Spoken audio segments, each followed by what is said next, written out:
Okay, play number 5 here. I have a 3rd and 17, ball on the 39-yard line, 35 seconds left in the half. As you can see, I switched up and I went into an empty set here. I'm running the hitches and corners. So let's get as far back as I can. There we go. So what that entails is I get a little hitch here, the corner route. I adjust him from running a post route, which he normally would run, to running this seam route. On the backside, I leave him running the corner as opposed to adjusting him on the seam as well, mainly because I've been seeing a lot of cover twos here. So whether he's in two zone or two man, I want to see what happens. If it's a two zone, this guy drops down, then he should open up on the corner here. If it's a two man, I like his chances against this safety, I believe there, or nickelback.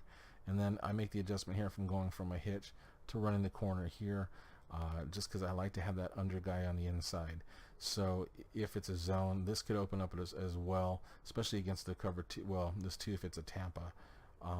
Not to mention this guy just gaining depth anyways, having to stay with him long enough to pass him off. If it's two man, then I like his chances beating him on a slant as well, especially with this guy backed off so far. So let's go ahead and run through this and we'll see what happens and then we'll discuss.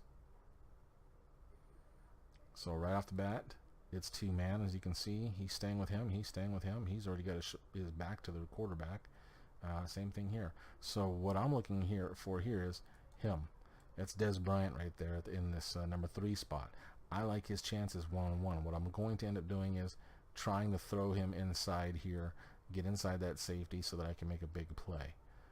Obviously, like I said, this is Des. He's got jumping ability. He can catch in traffic really well. It's just a great, receiver. So that's the place I'm mainly looking for. I do have this as well. As you can see, with that backed off corner, that slant is going to open up nicely right in here. So if this ends up staying covered, I can adjust over to this, hit it, and then just turn upfield and probably get a good 20 to 30 yards there, maybe even more. And then I would have this as well. As you can see, man to man, he's backed off, so that gives me that cushion where I can lead it over the top. I probably would not throw this very often, mainly because, for one, that's a running back there, and even though I do trust his hand, that's Dunlap. It's a pretty decent receiving running back. I don't always trust Romo to throw that in bounds. So let's run through a little more, see what happens. And the ball gets stuffed in my face. I was throwing it right here. So I had made the decision, this is locked up. I have this. If he makes that catch, look how much separation he has there. So if he makes that catch and I get turned up field, that is a huge, huge play for me. Really, with these two guys here, they're manned up, so he's not going to see it. He's not going to react quite as fast. If Des makes the block on the safety, then I have these two guys really to beat right off the bat. And I'm going to at least get 25 yards, I would think, if not 30. But my opponent here, controlling this guy, does a great job of bull rushing, and then you'll see he jumps at the perfect time. So,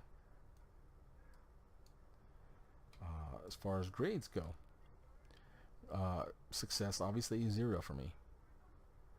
But decision making, I'm going to go ahead and call that a 1. Mainly because I make the right decision. That's the guy you should throw to in this case. And obviously, there's nobody around him. So I give myself a 1 for that. So this is a 1-point play, which is still a 50%, so obviously a failure. All right, play number 6 here, guys. Ball on 39, 4th and 17, 32 seconds left. So you can see I'm going same formation. I'm going for it on 4th down, obviously. It's just me feeling comfortable doing this, even with the 17 yards to go. Looking at his defense, it looks like the exact same defense or very similar. It's either going to be a 2-zone or a 2-man.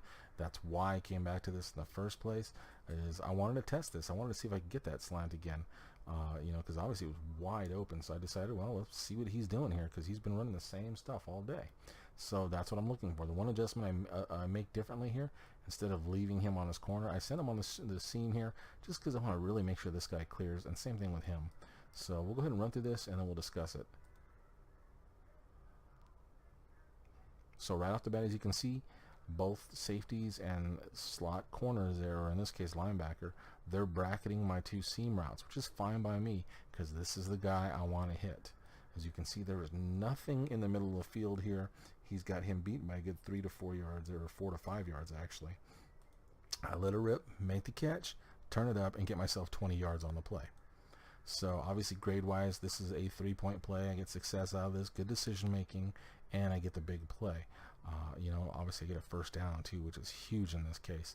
So with 27 seconds, I do have a timeout. I use it here, and we'll get to the next play.